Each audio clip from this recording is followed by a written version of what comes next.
కృపగల దేవుని కొనియాడేదము,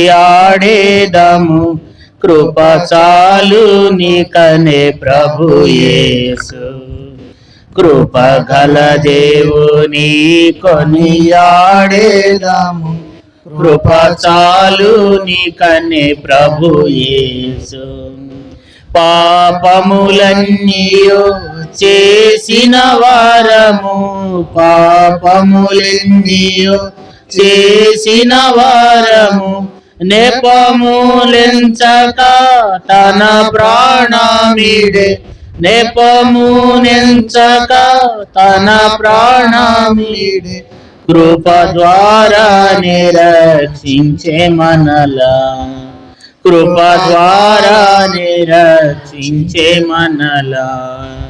కృపగల దేవుని కొనియాడేదము, కృప చాలు నీకనే ప్రభు యేసు. కృపగల దేవుని కొనియాడేదము, కృప చాలు నీకనే ప్రభు యేసు. నేనేమైయుంటినో అది ప్రభు కృపయే, నేనేమైయుంటినో అది ప్రభు కృపయే, నన్ను నడిపించును ప్రభువు సదా, నన్ను నడిపించును ప్రభువు సదా. పిన్నుగా నేర్పును హల్లెలూయా, పిన్నుగా నేర్పును హల్లెలూయా. కృపగల దేవుని కొనియాడేదము, కృప చాలు నీకనే ప్రభు యేసు. కృపగల దేవుని కొనియాడేదము, కృప చాలు నీకనే ప్రభు యేసు.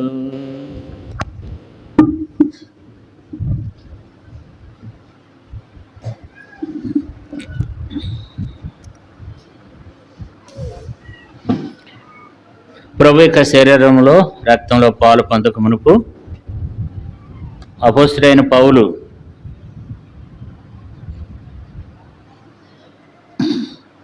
కొరింథీయులకు రాసిన మొదటి పత్రిక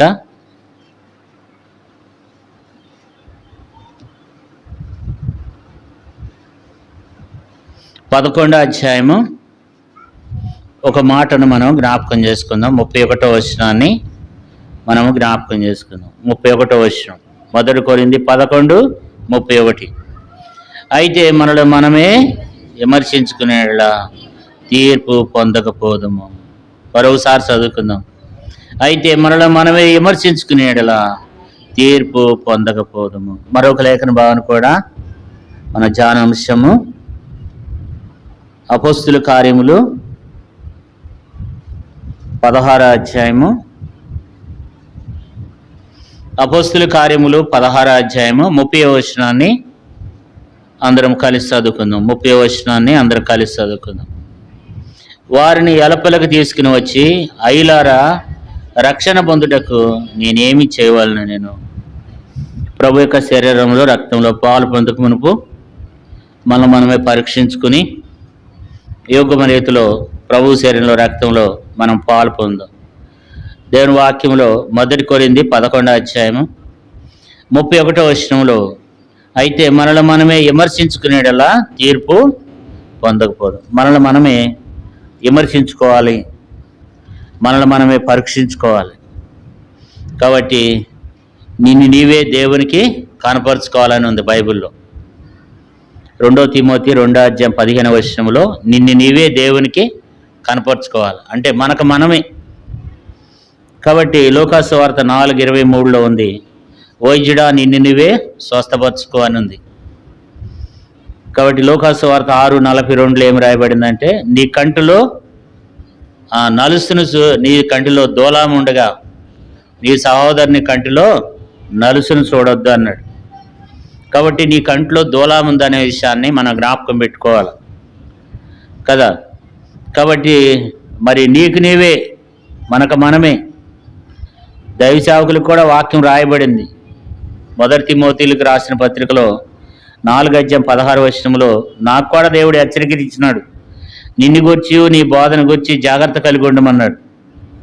కాబట్టి నిలబడి నేను కూర్చున్న మీరు మనమందరం కూడా ఏమై ఉండాలంటే దేవుని వాక్యానికి మనం లోబడి పరీక్షించుకుని జాగ్రత్తగా మనల్ని మనమే విమర్శించుకోవాలి. చాలాసార్లు మనం ఇతరులను విమర్శిస్తాం, కానీ దేవుడు ఏమంటాడంటే మీ విషయమై మీరే జాగ్రత్తగా ఉండుడి అన్నాడు. లూకాసు వార్తలో ఒక మంచి మాట చదువుకుందాం, చూడండి. లూకాసు వార్త 21:34 లూకాసు వార్త 21:34.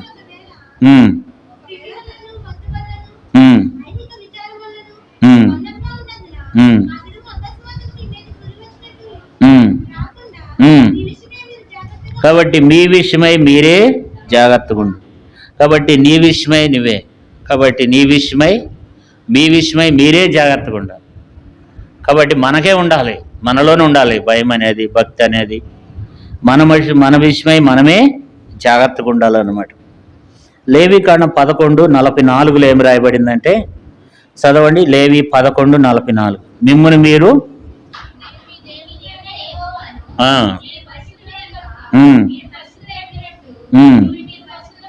కాబట్టి మిమ్మల్ని మీరు, దేవుడు ఏమంటాడంటే మిమ్మల్ని మీరు పరిశుద్ధపరచుకునండి. 2 కొరింథీ 13:5 చదవండి.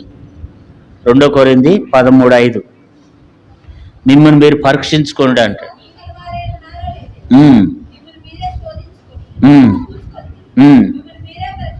కాబట్టి మనకు మనమే ఏం చేయాలంట?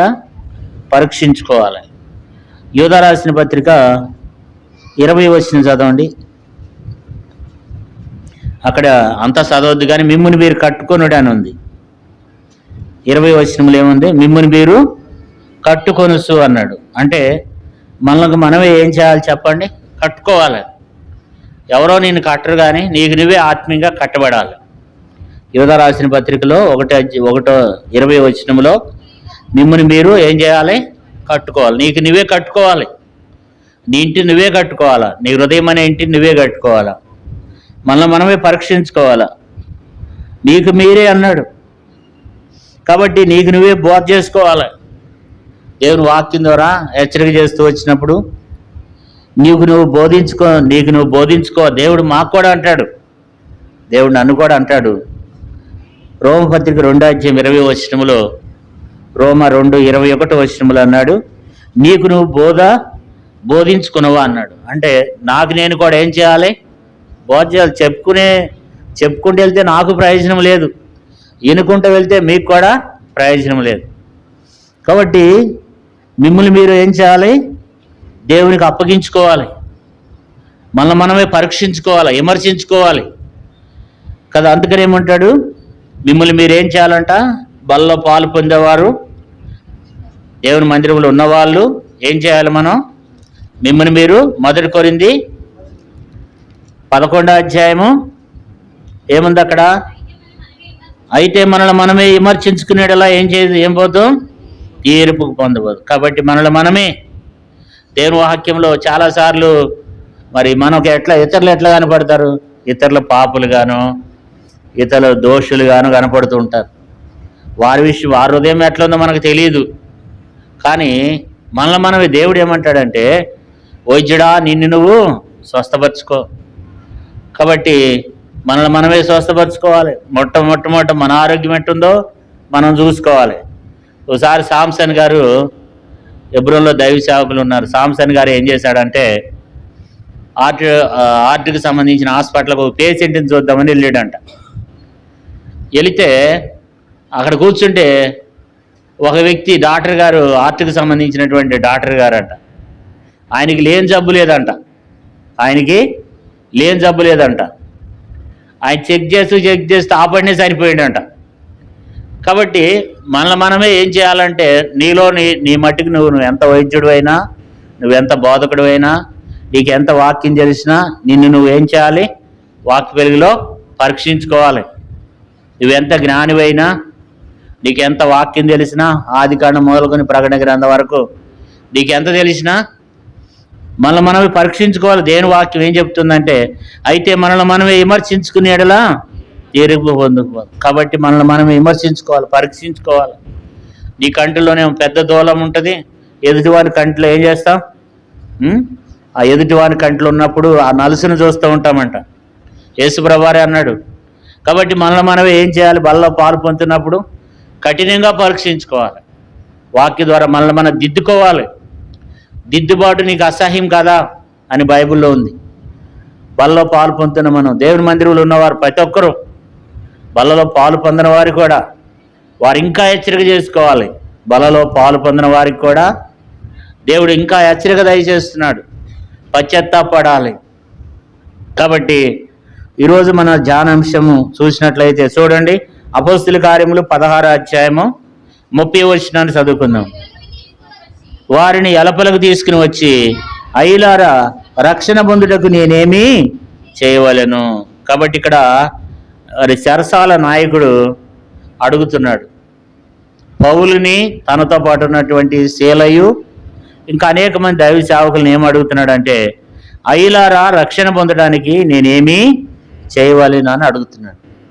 ఈ సందర్భం ఎందుకు వచ్చిందంటే, అక్కడ పౌలు, శీలయు వాళ్ళు ఏం చేశారంటే, దైవ సేవకులు దేవుని సువార్తను ప్రకటిద్దామని వెళ్ళారు అనమాట.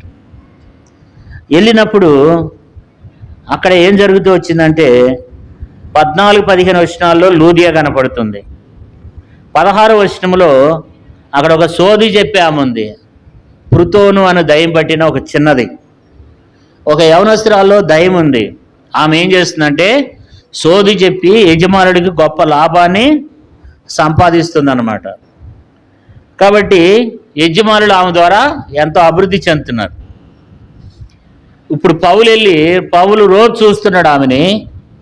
ప్రార్థనా సమయంలో 3 గంటల సమయంలో వెళ్ళినప్పుడు, ప్రార్థనా సమయానికి వెళ్తున్నప్పుడు, అప్పుడు ఆ పృతోన్ అనేటువంటి దయ్యం పట్టినటువంటి ఈమె ఏం చేస్తుందంట, వారికి ఎదురుగా వచ్చిందంట. 17వ వచనం చూడండి.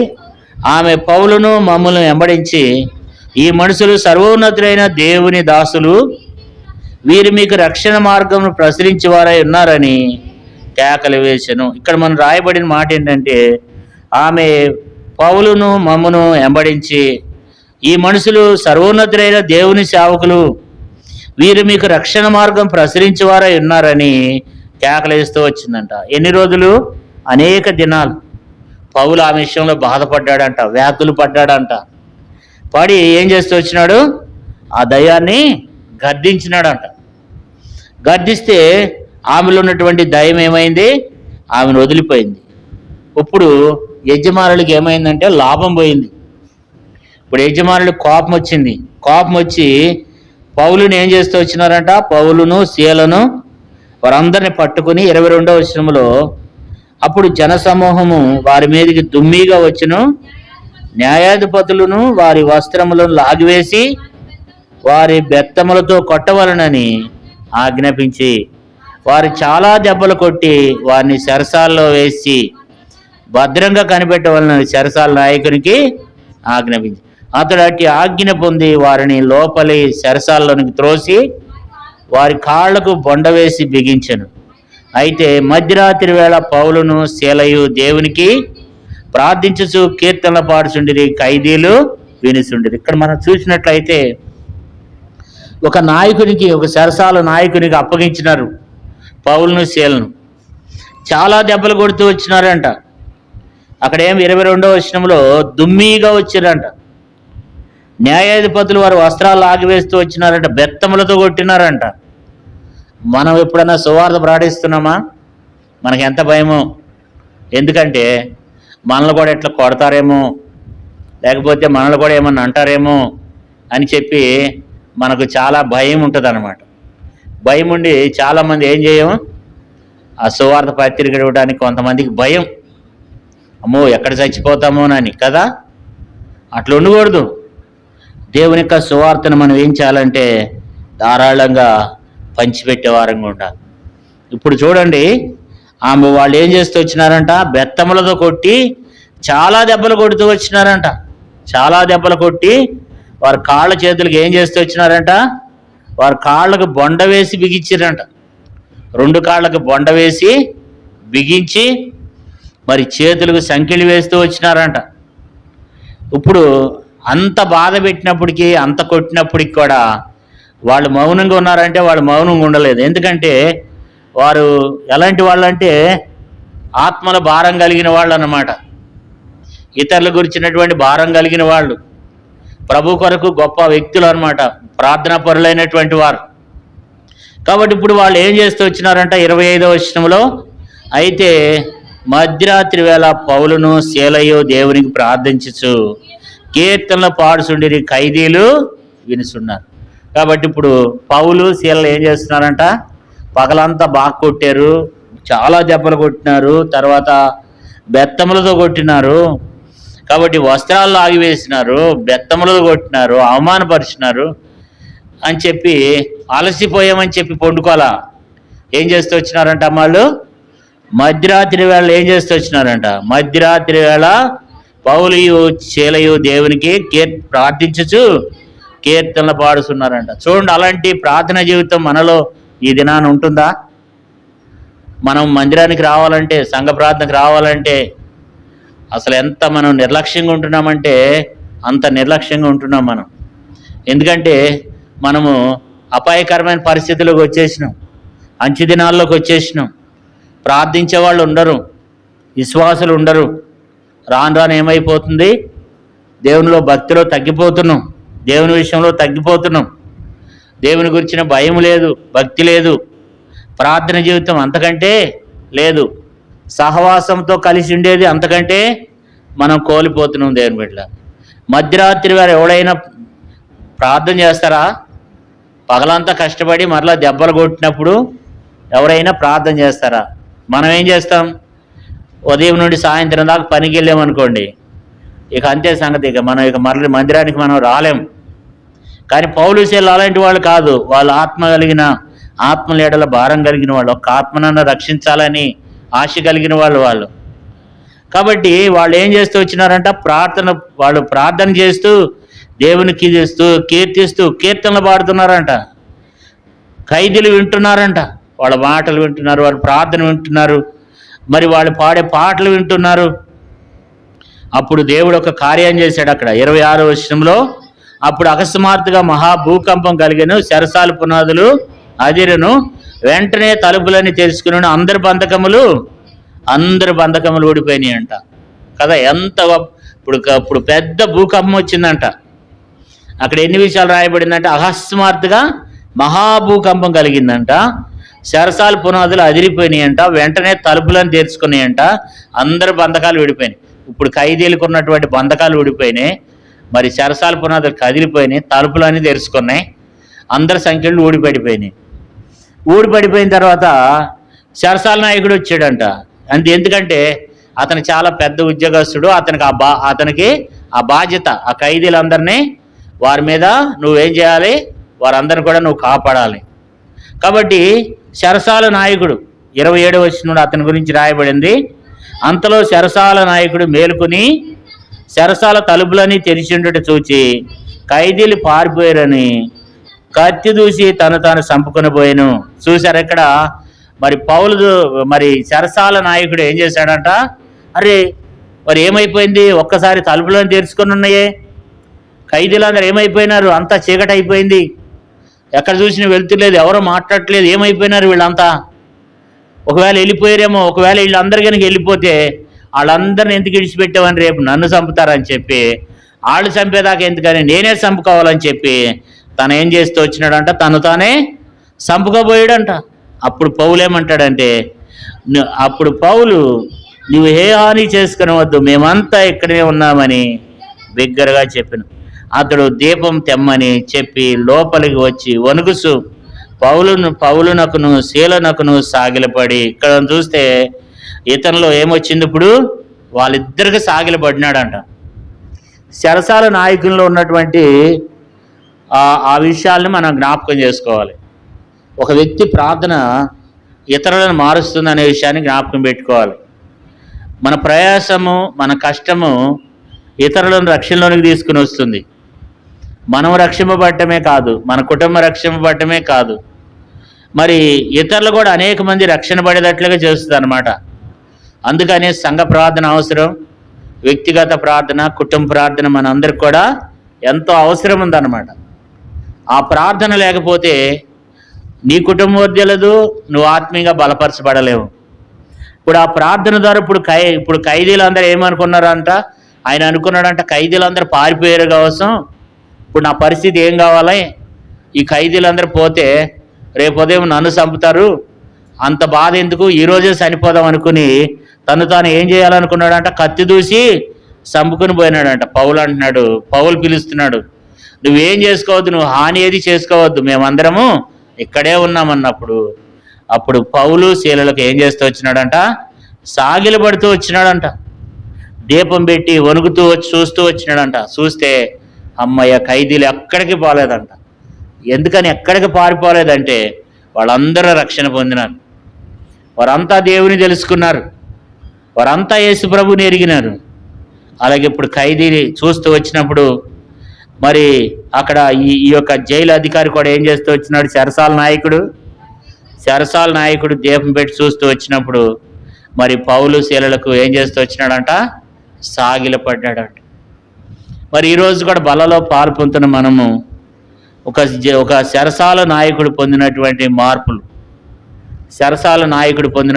మార్పు, మనం ఎన్నో రోజుల నుంచి దేవుని మందిరానికి వస్తున్నాం, మనలో ఏమన్నా మార్పు ఉందా? ఎంతో వాక్యం వింటున్నాం, ఎంతో దేవుని గురించి వింటున్నాం, ఎంతోమంది దైవ సేవకులు మనకు చెప్తున్నారు, ఎంతోమంది మనకి టీవీల ద్వారా ఇంటర్నెట్ ద్వారా ఎంతో వాక్యం ప్రబలుతుంది, మనలో ఏమైనా మార్పు ఉందా? చెరసాల నాయకుడు మార్పు నొందినాడంట.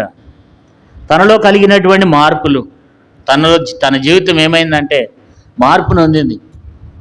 తన మార్పు నొంది ఏమంటున్నాడు, ఇప్పుడు చూడండి 30వ వచనాన్ని చదువుకుందాం. వారిని వెలుపలకు తీసుకుని వచ్చి ఐలారా రక్షణ పొందుటకు.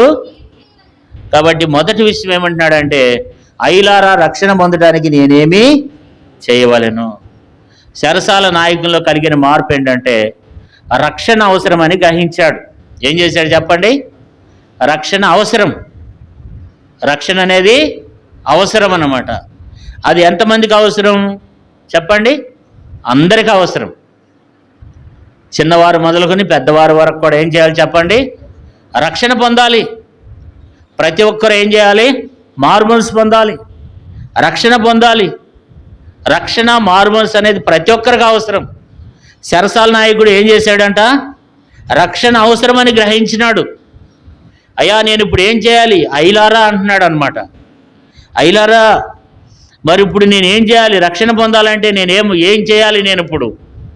నేనేం చేస్తే రక్షణ పొందగలను అన్నప్పుడు అప్పుడు ఏం చెప్పినాడు? అందుకు వారు ప్రభువైన యేసు క్రీస్తునందు విశ్వాసం ఉంచుము, అప్పుడు నీవును నీ ఇంటి వారును రక్షణ పొందుదురని చెప్పి. కాబట్టి మరి అయ్యా నువ్వు రక్షణ పొందాలి అని అంటే మొట్టమొదటి నీలో ఏముండాలి? విశ్వాసం ఉండాలి. ఇప్పుడు రక్షణ అవసరమని ఎవరు గ్రహించినారు? చెరసాల నాయకుడు గ్రహించినాడు. ఈ దినాన ఎన్నోసార్లు చూస్తూ ఉంటాం, సండే స్కూల్ పిల్లలు అప్పటి నుంచి కూడా వస్తారు మందిరానికి. ఇంకా రక్షణ అవసరం లేదనే, ఇంకా రక్షణ అవసరం లేదు అంటున్నారు చాలామంది. ఏమ్మా బాప్తీసం తీసుకుంటావా? అయ్యా బాప్తీసం తీసుకుంటావా అంటే ఇప్పుడు కాదు. ఒకసారి కరీంనగర్లో నేను సేవ చేసేటప్పుడు ఒక విలేజ్ ఉందన్నమాట, 12 కిలోమీటర్లు వెళ్ళాలి ఆ విలేజ్కి. అక్కడి నుంచి ఒక 2 కుటుంబాలు వచ్చేవాళ్ళు. అక్కడ ఆ ఊరి పేరు నరసింహలపల్లి అనేటువంటి ఒక గ్రామం అనమాట. ఆ గ్రామం నుండి మల్లయ్యన్న అనేటువంటి ఒక ఆయన వచ్చేవాడు. వాళ్ళ భార్య పేరు జగ్గవ. ఆయనకి ఎన్నోసార్లు దేవుని సువార్తను చెప్పేవాడిని. అన్నా నువ్వు బాప్తీసం తీసుకోవాలి, రేపు నీది కాదు, రేపు మంద కాదన్నని ఎన్నోసార్లు హెచ్చరిక చేసేవాడిని అనమాట. ఆయనకి టైఫాయిడ్ జ్వరం వచ్చి రక్త కణాలు తగ్గిపోయినాయి. ఒకసారి యాప్ సెట్ ఉంటే యాప్ సెట్ కింద కూర్చోబెట్టి ఆయనకి చాలా చెప్పాను అనమాట. ఆరోగ్యాన్ని జాగ్రత్త కాపాడుకున్న, జాగ్రత్తగా హాస్పిటల్కి చూపించుకో, తర్వాత నీకు రక్షణ అవసరం, నీకున్నటువంటి బలహీనత మానుకో. ఆయనకి 2 బలహీనతలు ఉండేవి, ఒకటి బీడి, ఒకటి కళ్ళు తాగేవాడు. ఈ 2 బలహీనతలు మానుకన్నా రక్షణ పొందు, పరలోక రాజ్యానికి పోతావన్నా. నేను ఎన్నిసార్లు చెప్పినా వినలే. ఒక రోజున రక్త కణాలు తక్కువైనాయి అంట. సరిగా ఏం కాదులే అని చెప్పి నిర్లక్ష్యంగా ఉన్నాడు.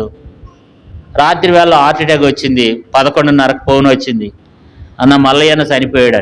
ఎట్లా చనిపోయాడయా అంటే, బలమైన వ్యక్తి, చాలా బలమైనటువంటి వ్యక్తి, ఎట్లా చనిపోయాడంటే హార్ట్ అటాక్ వచ్చి చనిపోయినాడు. మీరు చెప్తారో మీరు నమ్ముతారో లేదు కానీ నేను చాలా బాధపడ్డా, చాలా దుఃఖపడి ఏడ్చిన. ఒక మనిషి నశించిపోయి ఎక్కడికి వెళ్ళాడు చెప్పండి? ఎక్కడికి వెళ్తాడు? నరకానికి వెళ్తాడు. అరే ఇన్ని రోజుల నుంచి చెప్పాను, ఏనాడు కూడా నాకు రక్షణ అవసరమని గ్రహించలేకపోయినాడే. అందుకే బైబిల్ ఏం చెప్తుంది చెప్పండి? ఇంత గొప్ప రక్షణను నిర్లక్ష్యం చేసినట్లా ఎలాగో తప్పించుకుంటాం. కాబట్టి అందుకని బైబిల్ రక్షణ అనేది రేపు కాదు, ఇదే మిక్కిలి అనుకూలమైన సమయం, ఇదే రక్షణ దినం. రేపు అనేది సాతాన్ది, ఈరోజు అనేది దేవునిది. నువ్వు రేపు అంటున్నావంటే వాయిదా వేస్తున్నావు. రక్షణను మనం ఏం చేయకూడదు, వాయిదా వేయకూడదు. రేపు రక్షణ పొందుతాను అనేది రేపు నీది కాదు. ఈ రాత్రి మనం ఏమవుతామో మనకు తెలియదు. కాబట్టి రక్షణ 4 రకాలు. రక్షణ అంటే మనం విశ్వాసించడం ద్వారా కూడా కలుగుద్ది. రక్షణ అనేది ప్రతి ఒక్కరికి ఈ 4 రకాలైనటువంటి రక్షణ అనేది మనలో ఉండాలి. ఒక రక్షణ ఎలాంటిదంటే చూడండి, చదువుకుందాం. రోమపత్రిక 10వ అధ్యాయంలో అక్కడ ఒక రక్షణ గురించి ఉంది. రోమపత్రిక 10వ అధ్యాయము 9వ వచనం చూడండి. 9వ వచనం, అదేమనగా యేసు ప్రభువుని నీ నోటితో ఒప్పుకొని దేవుడు మృతుల్లో నుండి ఆయన లేపిన నీ హృదయమందు విశ్వసించిన ఎడల నువ్వు రక్షింపబడు. మొట్టమొదటి రక్షణ ఎలాంటిదంటే నోటితో విశ్వసిస్తే రక్షణ.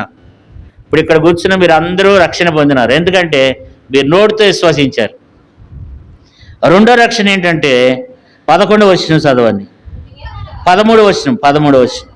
ఎందుకనగా ప్రభు నామమును బట్టి ప్రార్థన చేయవాడు ఎవడో వాడు రక్షింపబడు. రెండో రక్షణ ఎలాంటిదంటే ప్రభు నామాన్ని బట్టి ప్రార్థన చేసేవాళ్ళు రక్షింపబడతారు.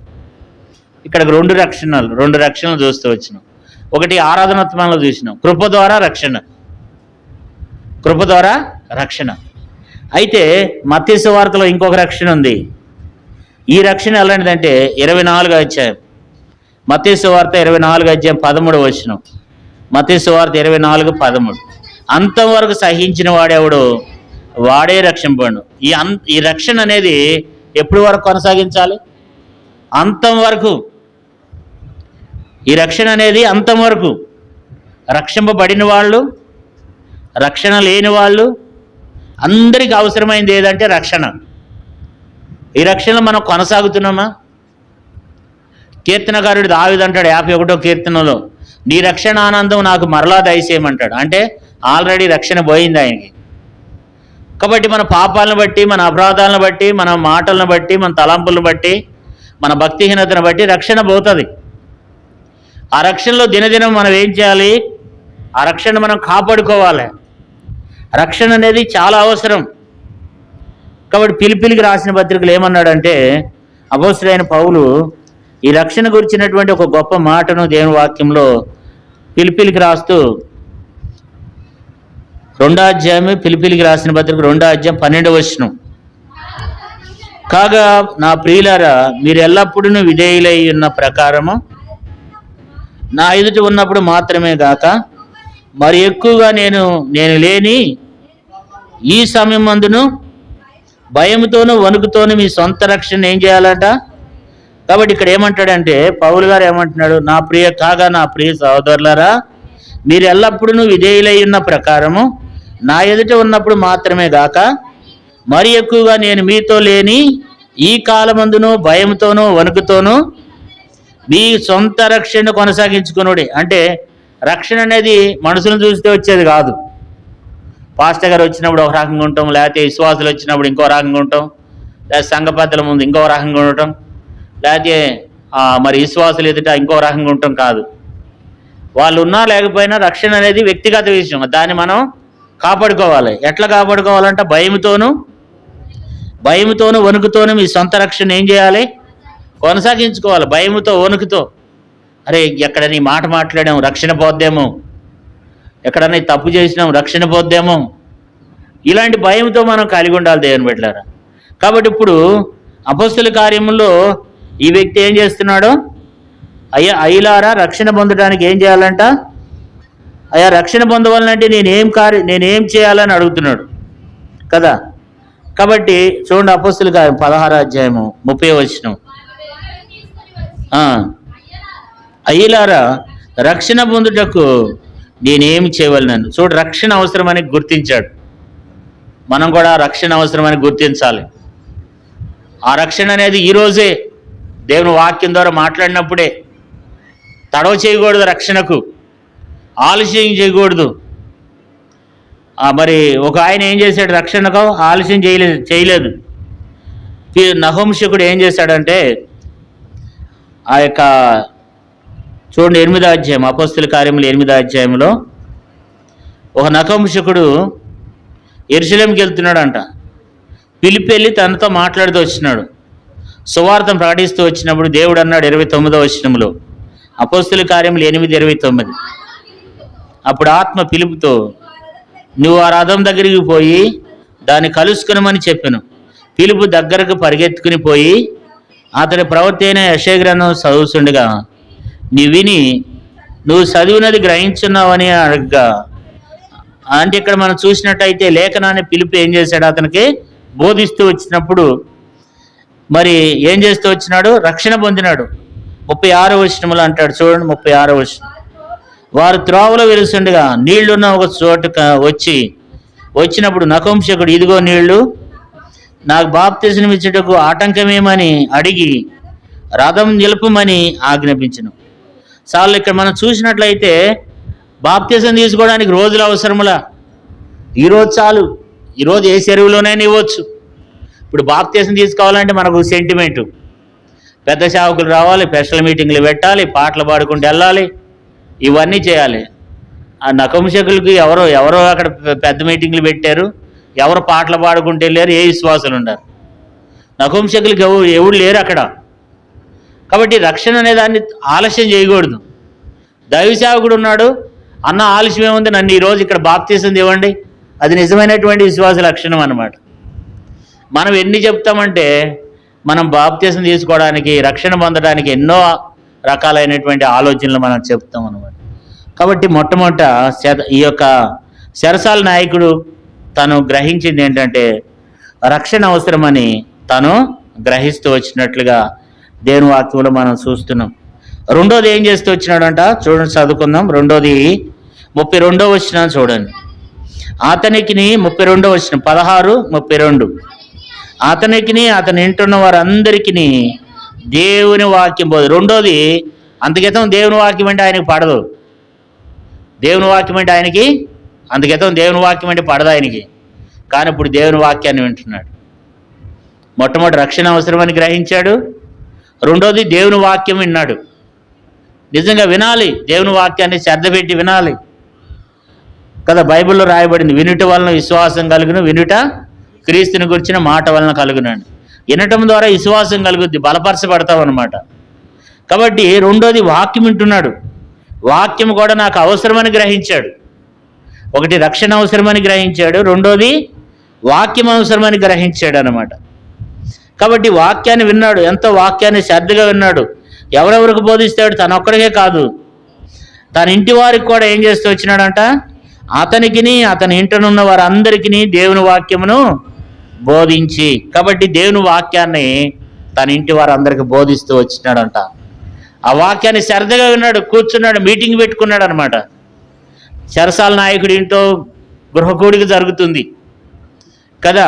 వాళ్ళంతా కూడా ఏం చేస్తున్నారు? ఇప్పుడు వాక్యాన్ని వింటూ వస్తున్నారు. వాళ్ళ ఇంట్లో వాళ్ళు అంతకితం ఏనాడు కూడా వాళ్ళు వాక్యం విన్నవాళ్ళు కాదు, యేసు ప్రభు గురించి తెలియని వాళ్ళు.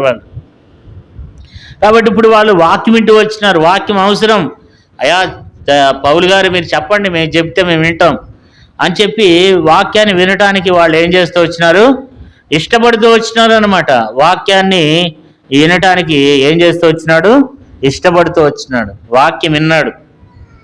బైబిల్లో చూస్తే అపోస్తుల కార్యంలో ఒక ఆయన ఏం చేస్తూ వచ్చినాడు అంటే వాక్యం వింటూ వచ్చినాడు. కొర్నేలి పేతురుని పిలిపించి తన స్నేహితులను బంధువులందరిని పిలిపించి దేవుని వాక్యాన్ని విన్నాడు అనమాట. కాబట్టి వాక్యం మనం వినాలి, వాక్యాన్ని ఇతరులకు కూడా మనం ఏం చేయాలి? వినిపించాలి. ఇతరులు మన వాక్యం వినాలి, ఇతరులకు కూడా వాక్యాన్ని వినిపించాలన్నమాట. అందుకని మనకు కూడా గృహకుడికలు అవసరం. మన వాక్యం వినాలి, ఇతరులకు కూడా ఏం చేయాలి? వాక్యాన్ని వినిపించాలన్నమాట. చాలా ప్రాముఖ్యమైనది. కాబట్టి ఇక్కడ కూడా మనం చూస్తే మరి జైలు అధికారి ఏం చేస్తూ వచ్చినాడు? చెరసాల నాయకుడు వాక్యాన్ని వింటూ వచ్చినాడు. 33వ వచనం చూడండి. రాత్రి ఆగడిలోనే అతడు వారిని తీసుకుని వచ్చి వారు గాయములు కడిగి, ఇక్కడ మనం చూసినట్లయితే తనలోకి ఇప్పుడు ఏమొచ్చిందంటే విధేయత వచ్చిందనమాట. సర్వసాధారణంగా ఒక జైలు అధికారి ఉంటాడు. ఆ జైలరు ఏదన్నా చేయాలని అంటే కానిస్టేబుల్కో ఎవరికో చెప్తాడు, అరే వాడు గాయాలు కడగండిరా, లేకపోతే వాళ్ళకి ఏదైనా గుడ్డ కట్టండిరా అని చెప్తారు. ఏదైనా వాళ్ళకి ఏదైనా వైద్యం చేయండి అంటాడు, కానీ ఆయన చేయడు. ఎందుకంటే ఆయన ఒక అధికారంలో ఉన్నవాడు కనుక ఆ జైలర్ ఏం చేస్తాడంటే వాళ్ళని అటువంటి పనులు ఆయన చేయడు. కానీ ఇప్పుడు ఏం చేస్తున్నాడంట? ఆ రాత్రి ఆగడిలోనే అతడు వారిని తీసుకుని వచ్చి వారి గాయములు కడుగుతూ వచ్చినాడంట. గాయములు కడిగినాడు అంటే విధేయత. ఏం చేస్తూ వచ్చినాడంట? విధేయత. 29వ వచనం. అతడు దీపం తెమ్మని చెప్పి లోపలికి వచ్చి వణుకుచు, కాబట్టి విధేయత అనేది అవసరమని తను గ్రహించినాడు. తనను తెలుసుకున్నటువంటి మూడో విషయం ఏంటంటే రక్షణ అవసరమని గ్రహించాడు.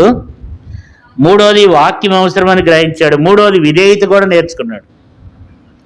అందుకేదో తనకు విధేయత అనేది ఏంటి తెలియదు. విధేయత సోపాచినంత వాళ్ళ గాయాలు ఈయనకున్నటువంటి ఒక స్థాయి ఎలాంటి చెరసాల నాయకుడు అంటే ఒక జైలర్ అన్నమాట. ఇప్పుడు మనం కొన్ని చోట్ల రాజమండ్రి కొన్ని ప్రాంతాల్లో చూస్తూ ఉంటాం. ఆ చెరసాలన్నిటి మీద ఒక నాయకుడు ఉంటాడు అనమాట. ఆయన వస్త్రాలు ఎట్లా ఉంటాయి? చాలా హోదాగా ఉంటాడు ఆయన. అలాంటి వ్యక్తిని గాయాలు కడగమంటే వాడు పుళ్ళు కడగమంటే కడుగుతాడా? కడగడు. ఒకప్పుడు ఈయన కూడా ఏం చేస్తూ వచ్చినాడు? ఈయన కూడా వారిని బాధ పెడుతూ వచ్చినాడు అన్నమాట. 23వ వచనం చూడండి. వారు చాలా దెబ్బలు కొట్టి వారిని చెరసాలలోనికి వేసి కనిపెట్టవల్ని చెరసాల నాయకునికి ఆజ్ఞాపించిరి. అతడు 24వ వచనం చూడండి. అతడు అట్టి ఆజ్ఞ పొంది వారిని లోపల చెరసాలలోనికి త్రోసి వారి కాళ్లకు బొండ వేసి బిగించి, నేనేం చేశాడంటే ఆజ్ఞాపించాడంట, అరే వాళ్ళ కాళ్ళకి చేతులకు బొండ వేసి బిగించండి రా, వాళ్ళ చేతులకు సంఖ్యలు వేయండి అని ఆజ్ఞాపించినాడు ఈయనే. తర్వాత ఎన్నో దుర్భాషలు కూడా ఆడి ఉంటాడు. కానీ ఇప్పుడు ఏం చేస్తున్నాడు? ఆయన గాయములు కడుతున్నాడు అంటే విధేయత చూపిస్తున్నాడు. విధేయత మనలో కూడా ఏం కలిగి ఉండాలి? విధేయత కలిగి ఉండాలి. ఇప్పుడు అతనిలో మనం చూస్తూ వచ్చాము చెరసాల నాయకుల్లో కలిగిన మార్పు. ఒకటి రక్షణ అవసరమని గ్రహించాడు, రెండోది వాక్యం అవసరమని గ్రహించాడు, మూడోది విధేయత చూపిస్తూ వచ్చినాడు, నాలుగోది ఏం చేస్తూ వచ్చినాడంట? ఇంకా 33వ వచనం చదవండి. వెంటనే అతని ఇంటి వారు అందరూ ఏం చేస్తూ వచ్చినారంట? బాప్తీసం పొందినారంట. బాప్తీసం అవసరమని నువ్వు గుర్తిస్తున్నావా? వెంటనే ఇందాక మనం చదువుకున్నాం, నపుంసకుడు ఏమన్నాడు? బాప్తీసం ఇవ్వడానికి నాకు ఆటంకం ఏంటి? ఇదిగో నీళ్ళు అన్నాడు. కాబట్టి వెంటనే నాకు బాప్తీసం అవసరం. ఎందుకు బాప్తీసం అవసరం అంటే నమ్మి బాప్తీసం తీసుకున్నవాడు రక్షింపబడును, నమ్మని వానికి శిక్ష విధించబడును. మార్క్స్ సువార్త 16:16లో ఆ మాట ఉంది. అంటే చూడండి, ఒక మాట చదువుకుందాం. మార్క్స్ సువార్త 16:16 నమ్మి బాప్తీసం పొందువాడు రక్షింపబడును, నమ్మని వానికి శిక్ష విధించబడుతుంది. కాబట్టి బాప్తీసం అనేది ప్రతి ఒక్కరికి అవసరం. బాప్తీసం వాయిదా వేయకూడదు. బాప్తీసం ఇవ్వాలి కాదండి, తర్వాత చూద్దామండి. ఇంకా కొన్ని మొగల రేకులు ఉన్నాయి, లేకపోతే ఏ రేకులు అంటారు కదా, అవన్నీ చూసిన తర్వాత అంత అయిపోయిన తర్వాత అప్పుడు బాప్తీసం తీసుకునేది. మరి ఎప్పుడు బాప్తీసం? ఎప్పుడు నువ్వు రక్షింపబడతావు? ఇప్పుడు కాదు. అందుకే బైబిల్ ఏం చెప్తుంది? ఇంత గొప్ప రక్షణ నిర్లక్ష్యం చేసినట్లా ఎలా తప్పించుకుంటావు? కాబట్టి బాప్తీసం ఏం చేయకూడదు? ఆలస్యం చేయకూడదు, దాన్ని పోస్ట్ పోన్ చేయకూడదు. ఈరోజే బాప్తీసం తీసుకోవాలి. ఒకవేళ ఈ నైట్ చనిపోతే, ఈ రాత్రి ఏమన్నా చనిపోతే, అంటే చనిపోవడం అనేది నా ఉద్దేశం కాదు, దేవుని చిత్తం కాదు. ఒకవేళ నువ్వు చనిపోతే, బాప్తీసం తీసుకోకుండా నువ్వు చనిపోతే, నువ్వు ఎక్కడికి వెళ్తావు? నువ్వు వెళ్ళే గమ్యం ఏది? బైబిల్ ఏం చెప్తుంది? అగ్ని ఆరదు, పురుగు సావు. కాబట్టి సంఘంలో ఉన్న ప్రతి ఒక్కరు బాప్తీసం తీసుకోవాలి. బాప్తీసం అంటే ఏంటి? మారుమనసు పొందిన తర్వాత బాప్తీసం. కాబట్టి బాప్తీసం పొందాలి. బాప్తీసం అంటే ఏంటి? చనిపోవటం, పూర్తిగా మన క్రియలన్నీ చనిపోవటం. మనం ఇన్ని రోజుల నుంచి చేస్తున్న మనం ఇన్ని రోజుల నుంచి చేస్తూ వచ్చినటువంటి పాప పనులు, పాప క్రియలు ఏవైతే ఉన్నాయో అవన్నీ కూడా ప్రభు కొరకు చనిపోవాలి. పూర్తిగా చనిపోయినప్పుడే బాప్తీసం. శరీర క్రియలు అనేవి పూర్తిగా మనలో నుండి ఏం కావాలి? పూర్తిగా పోవాలి. అప్పుడే మనకు బాప్తీసం తీసుకోవాలి. కాబట్టి బాప్తీసం అంటే మనం ఆయనతో కూడా ఏం చేయాలి? పాతి పెట్టబడాలి. రోమపత్రిక 6వ అధ్యాయము 4వ వచనం చదవండి. రోమపత్రిక 6:4 చదవండి. కాబట్టి తండ్రి మహిమ వలన క్రీస్తు మృతుల్లో నుండి ఎలాగ లేపబడినో అలాగే మనమును నూతన జీవం పొందిన వారమై నడుచుకున్నట్లు మనము బాప్తీసం వలన మరణములో పాలు పొందుటకై ఆయనతో కూడా పాతి పెట్టబడితిమి. అంటే మనము ఏం చేయాలి? ఆయనతో కూడా పాతి పెట్టబడాలన్నమాట. మనం క్రీస్తు కూడా ఏం చేయబడాలి?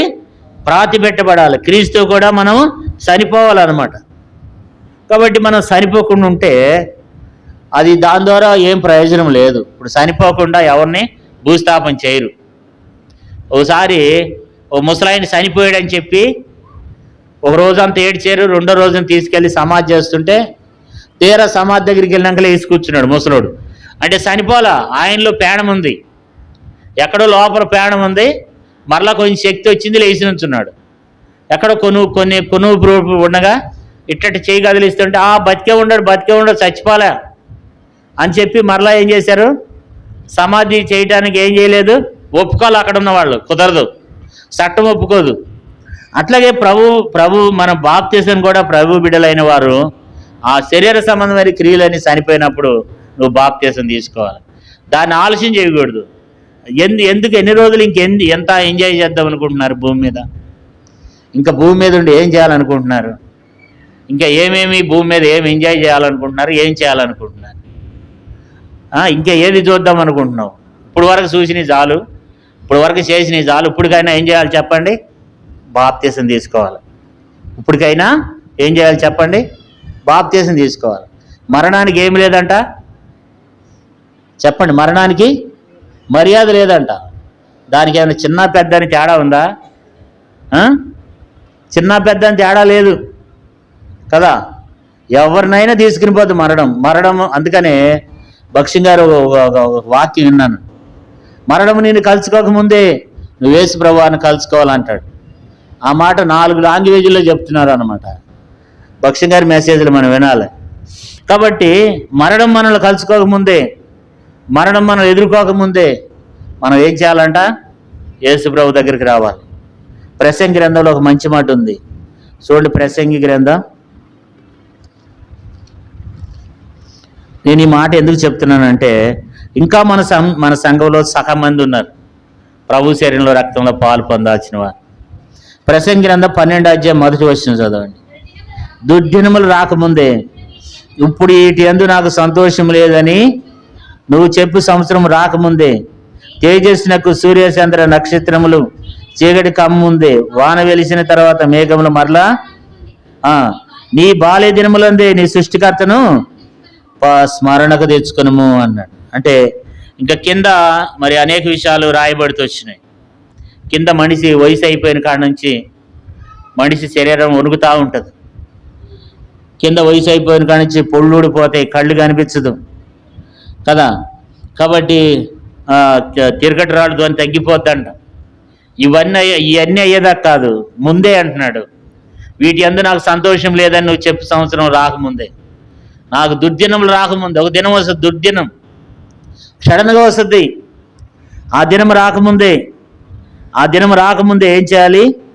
అందుకని ఏమన్నాడు? 9వ అధ్యాయం 10వ వచనం చూడండి. లేత వయసును నడిప్రాయమును గతించిపోవును గనుక నీ హృదయంలో నుండి వ్యాకులము తొలగించుకునము.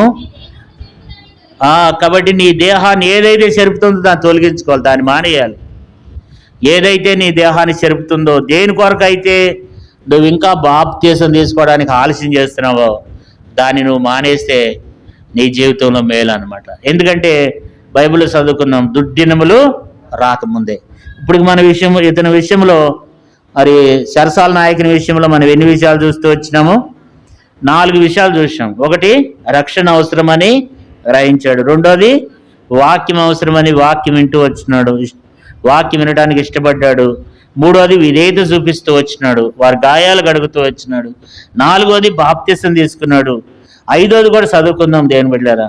33వ వచనాన్ని చదవండి. 33వ వచనంలోనే, రాత్రి ఆగడిలోనే అతడు వారిని తీసుకుని వచ్చి వారి గాయములు కడిగిన వెంటనే అతడును అతని ఇంటి వారందరూ బాప్తిస్మము పొందిరి. ఇక్కడ ఇంకో మాటని జ్ఞాపకం చేస్తున్నాడు.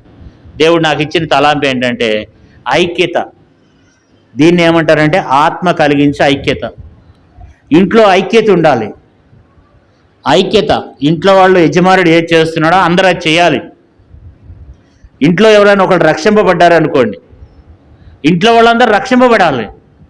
యెహోషువ ఏమన్నాడు? నేనును నా ఇంటి వారును రక్షణ పొందేదమన్నాడు. అంటే మనము మన ఇంటి వారు అందరూ, ఏ కుటుంబం అయితే, మీరు బాగా గుర్తుపెట్టుకోండి, ఇవన్నీ నా మాటలు కాదు, దేవుని మాటలు. ఏ కుటుంబం అయితే అందరు రక్షింపబడి ఉంటారో ఆ కుటుంబంలో నెమ్మది, సంతోషం, సమాధానము, ఆనందము ఉంటుంది. ఆ కుటుంబంలో పరలోక రాజ్యమే వారి మధ్యలో ఉంటుంది. యేసుప్రభువారు అన్నాడు, పరలోక రాజ్యము అక్కడే కాదు భూమి మీద కూడా ఉందన్నాడు. పరలోక రాజ్యం మీ మధ్యనే ఉందన్నాడు లోకాసు వార్తలో. పరలోక రాజ్యం ఎక్కడ ఉందంట? మన మధ్యలోనే ఉంది.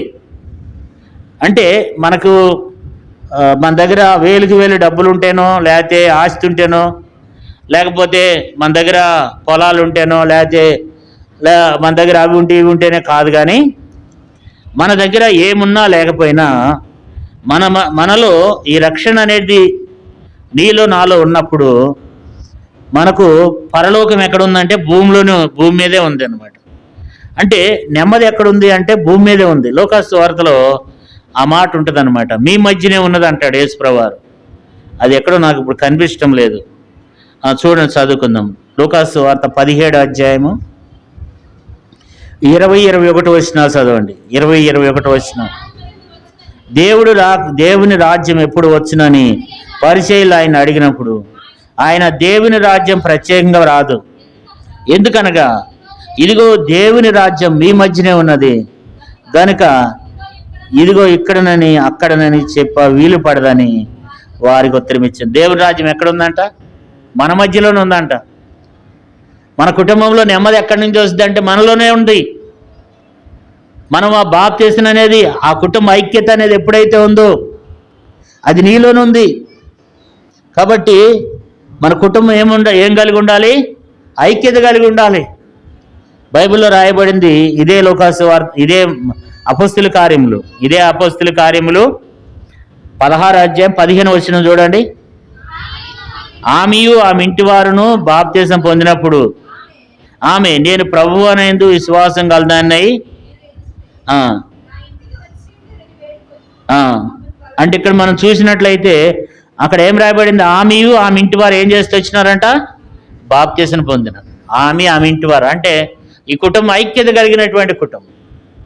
దేవుని బిడ్డలారా, నేను అంటున్నానని కాదు, మనం అందరం ఐక్యత కలిగి ఉంటేనే, కుటుంబంలో ఐక్యత ఉంటే ఆ కుటుంబం చాలా బాగుంటుంది కదా. ఐక్యత లేకపోతే, ఐక్యతయే మహాబలం. కుటుంబంలో ఐక్యత ఉండాలి, దేవుళ్ళు ఐక్యత ఉండాలి. నువ్వు వెళ్ళి నేను వస్తాలే. కొంతమంది ఎట్లుంటారు? భర్త వస్తే భార్య రాదు, భార్య వస్తే భర్త రాదు. అట్లా ఉండకూడదు. కుటుంబం అంతా ఒక ఐక్యత కలిగి ఉండాలి, ఇప్పుడు వాళ్ళ కుటుంబం కూడా ఇప్పుడు ఏం చేస్తూ వచ్చినారంట? ఏమేమి పొందుతూ వచ్చినారంట వారి కుటుంబం? 33వ వచనంలో అక్కడ ఏర్పడింది, అతడును అతని ఇంటి వారు అందరు కూడా ఏం చేస్తూ వచ్చినారు? కాబట్టి ఆ కుటుంబం ఐక్యత కలిగి ఉంది. మీ కుటుంబం ఉందా ఐక్యత? మీ కుటుంబంలో ఐక్యత ఉందా? ఐక్యత లేకపోతే నెమ్మది ఉండదు. దేవుని బిడ్డలారా, నీ ఇంట్లో ఐక్యత అనేది లేకపోతే, ఈ బాప్తిసం ఐక్యత అనేది నీ కుటుంబంలో లేకపోతే, నీ కుటుంబంలో ఐక్యత ఉండదు, నీ కుటుంబంలో నెమ్మది ఉండదు, సంతోషం ఉండదు. అందుకని ఆలస్యం చేయొద్దు దీన్ని. నేను మీ అందరికీ చెప్పేది ఏంటంటే, రక్షణ ఆలస్యం చేయొద్దు, బాప్తీసం ఆలస్యం చేయొద్దు, మారు మనసుని మనం ఆలస్యం చేయొద్దు. మారు మనసు మన హృదయాన్ని మార్చుకోవడానికి దాన్ని మనం ఆలస్యం చేయొద్దు. చెరసాల నాయకుడు మనకి ఏమి నేర్పిస్తున్నాడు? నా కుటుంబం చూడండి అయ్యా, నా కుటుంబం అంతా ఏం చేయబడ్డారు చెప్పండి, రక్షణ పొందినారని చెప్తున్నాడు. మరి మన కుటుంబం, ఇంకా నువ్వు రక్షణ పొందలేదు, ఇంకా నువ్వు మారు మనసు పొందలేదు, ఇంకా నువ్వు బాప్తీసాన్ని ఏం చేస్తున్నావు? తడవ చేస్తున్నావు కదా. అలాంటి వారంగా మనం ఉండకూడదు. చెరసాల నాయకుల్లో మనం చూసేది మరి మనం ఐదో విషయం ఏంటంటే, ఆ కుటుంబం ఐక్యత కలిగినటువంటి కుటుంబం కదా. ఆ కుటుంబంలో ఇప్పుడు ఏముంది? ఐక్యత కలిగి ఉన్నది. కాబట్టి అందుకని ఇప్పుడు ఆ కుటుంబంలో నెమ్మది, సంతోషం కలిగింది. వాళ్ళకి ఏమైందంట? వాళ్ళకి చూడండి 34 వచనం చదవండి.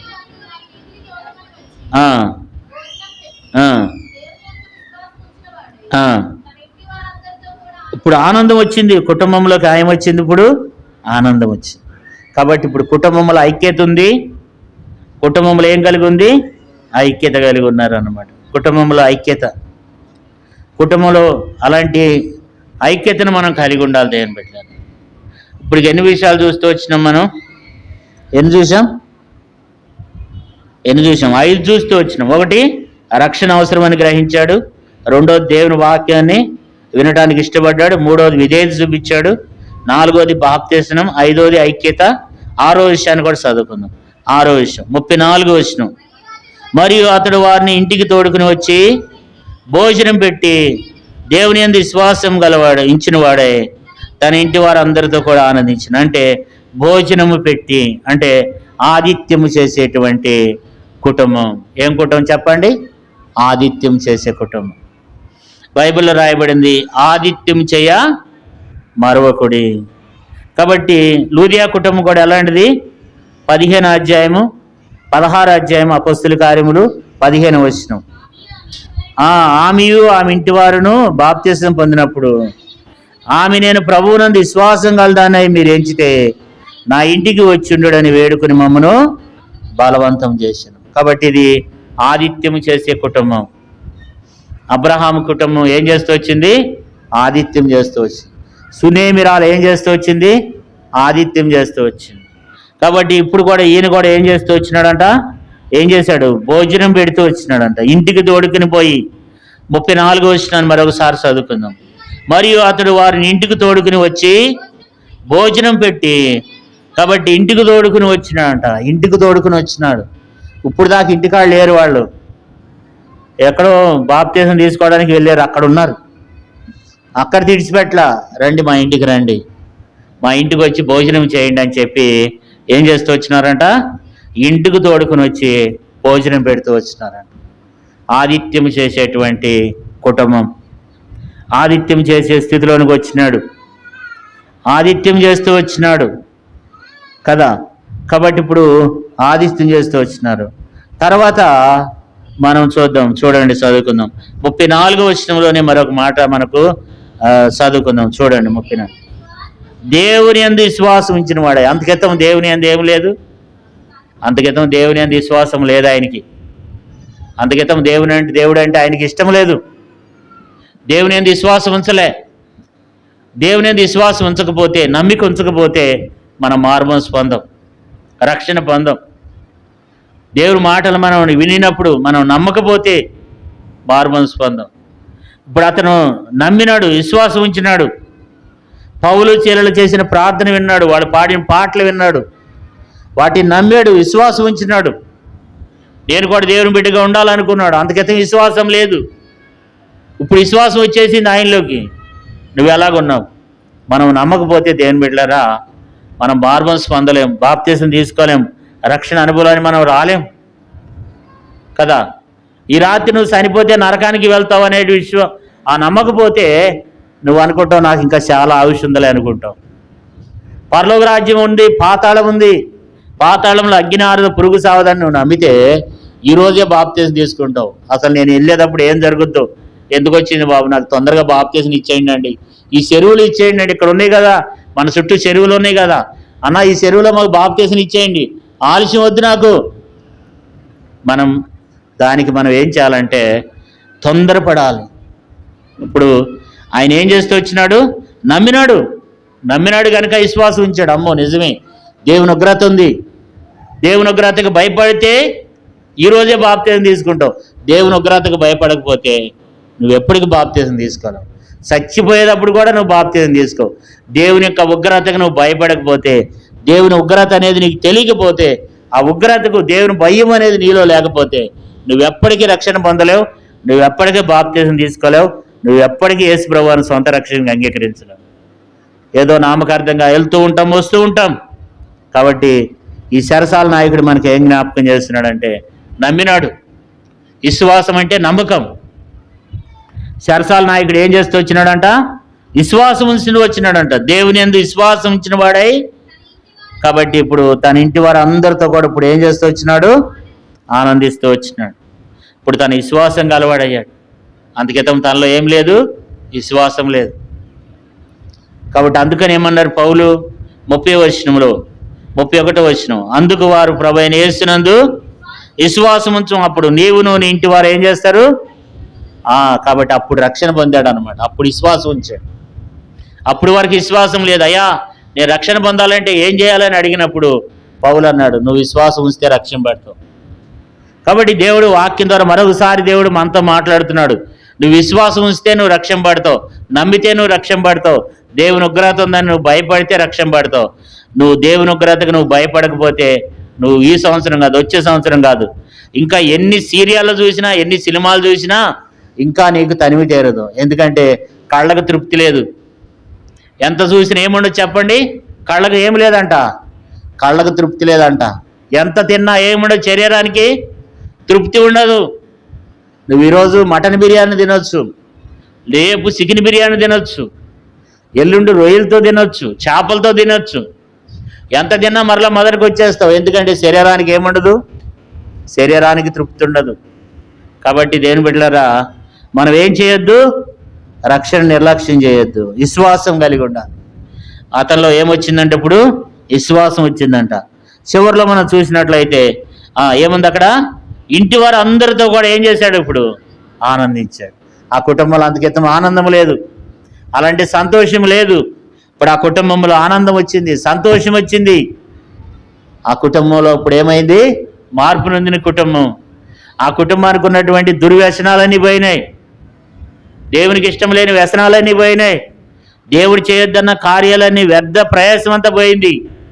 ఇప్పుడు వారి హృదయంలో వారి ఇంట్లో మిగిలింది ఏంటంటే సంతోషము, ఆనందం. సంతోషము, ఆనందం. ఇప్పుడు చూడండి, అతని విషయంలో దేవుడు ఎన్ని విషయాలను మనకు బయలుపరుస్తూ వచ్చినాడంటే, దేవుడు అనేక విషయాలు దేవుడు మరి నీతో, నాతో, మనతో బయలుపరుస్తూ వచ్చినాడు. ఇప్పుడు ఈ యొక్క చెరసాల నాయకుడు నిలబడి నాకు కూర్చున్న మనందరికి కూడా అతను మార్పు నొందిన జీవితాన్ని జ్ఞాపకం చేస్తున్నాడు. మనం మార్పు నొందినామా? బల్లో పాలు పొందుతున్నాం, మార్పు నొందుతున్నామా? రక్షణ పొందినామని చెప్తున్నాం, మార్మన్స్ పొందుతున్నామా?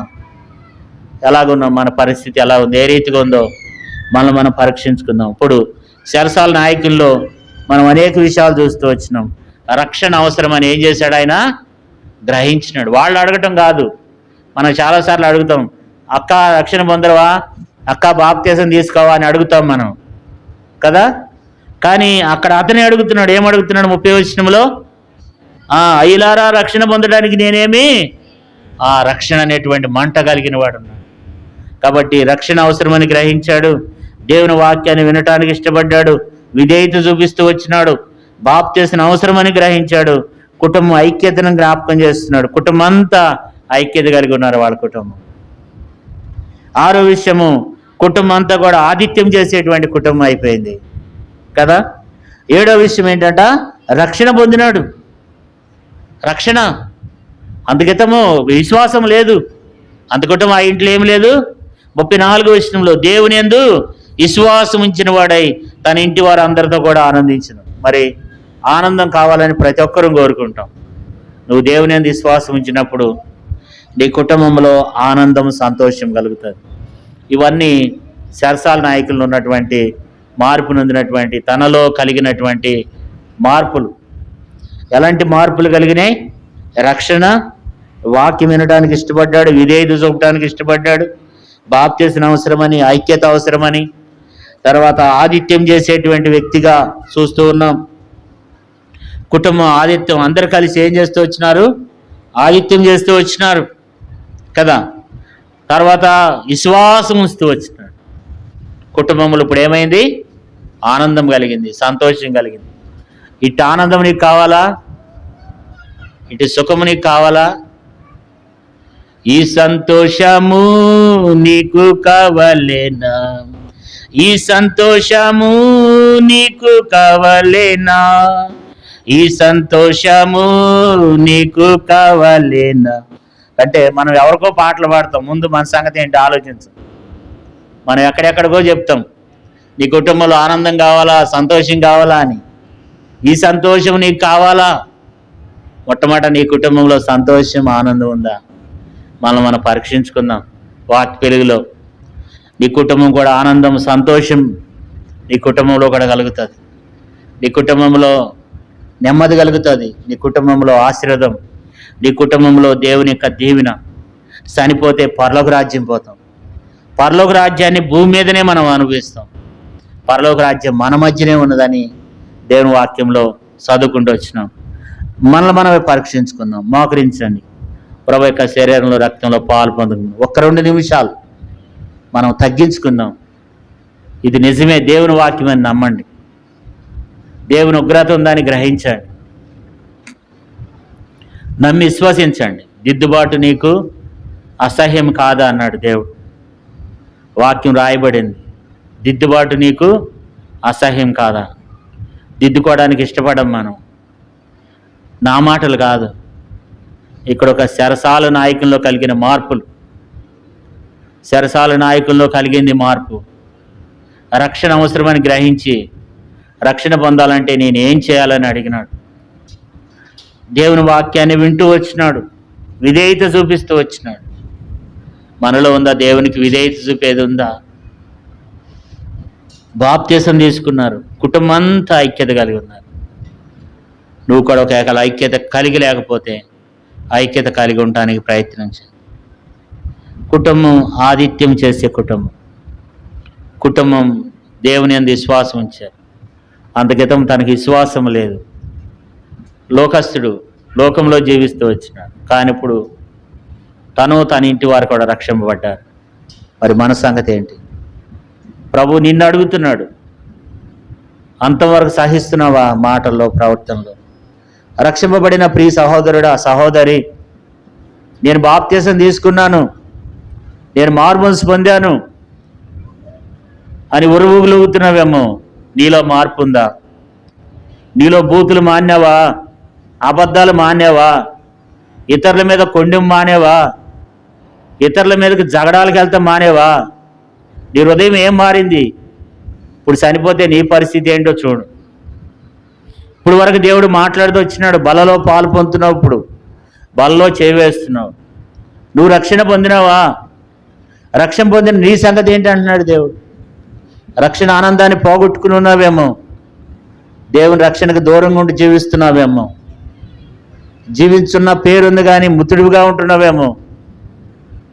నీ ద్వారా ఇతరులు అనేక మంది అభ్యంతరపడి దేవుని మందిరానికి రాలేకపోతున్నారేమో. దేవుడు ఒక దినాన్ని నీ లెక్కలోనికి తీసుకుని వస్తాడు. నీ ద్వారా నీ ఇంటి వారు రావటం లేదేమో. నీ ప్రవర్తన బట్టి నీ ఇంటి వారు రావడానికి ఇష్టపడలేదేమో.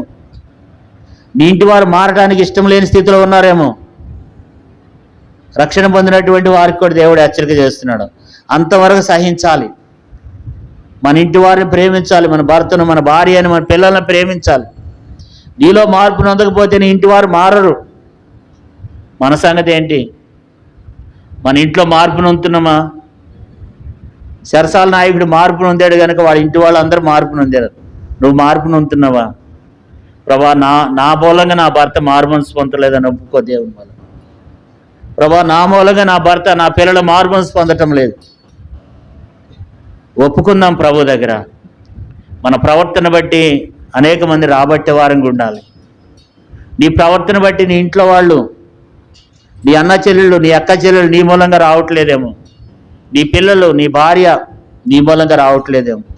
లేదా ఇరుగు పొరుగు వాళ్ళు నీ మూలంగా రావట్లేదేమో, దాన్ని కూడా మనం ఒప్పుకోవాలి. దేవుని సన్నిధిలో ఒప్పుకుని మనం సరి చేసుకోవాలి.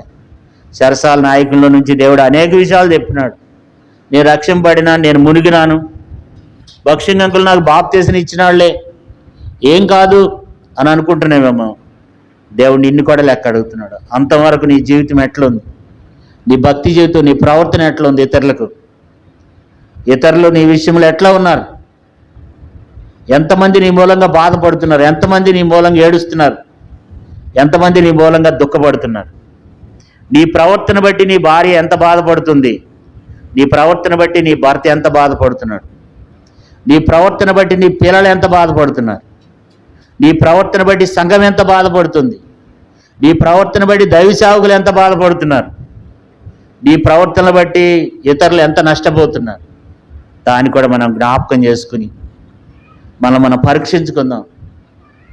ఆత్మీయంగా రక్షణ అనుభవంలో భయముతో వణుకుతో నీ సొంత రక్షణ కాపాడుకుంటున్నావా? నోరుందులని నోరు పారేసుకుంటున్నావా? కుట్రల కుతంత్రాలు చేస్తూ జీవిస్తున్నావేమో. చచ్చిపోతే నువ్వు కూడా నరకానికి వెళ్తావు. మనమే పరీక్షించుకుందాం. తరుణం ఇదే సమయం, ఇదే మిక్కిలి అనుకూలమైన సమయం. రక్షణ 4 రకాలు కాబట్టి నువ్వు అంతవరకు సహించేవారంగా, ఈ రక్షణలో కొనసాగేవారంగా మనం పరీక్షించుకుందాం. ప్రభు శరీరంలో రక్తంలో యోగ్యమైన రీతిలో పాలు పొంది ప్రభువును సంతోషపరిచిన వారమే, మన కుటుంబానికి కూడా ఆనందాన్ని తీసుకొచ్చే వారంగా నీవునే మనం కలిగి ఉందాం. ప్రార్థన చేసుకుందాం. మౌనంగా ఉండండి. నీ పక్క వారిని చూడొద్దు. మనమే పరీక్షించుకుందాం.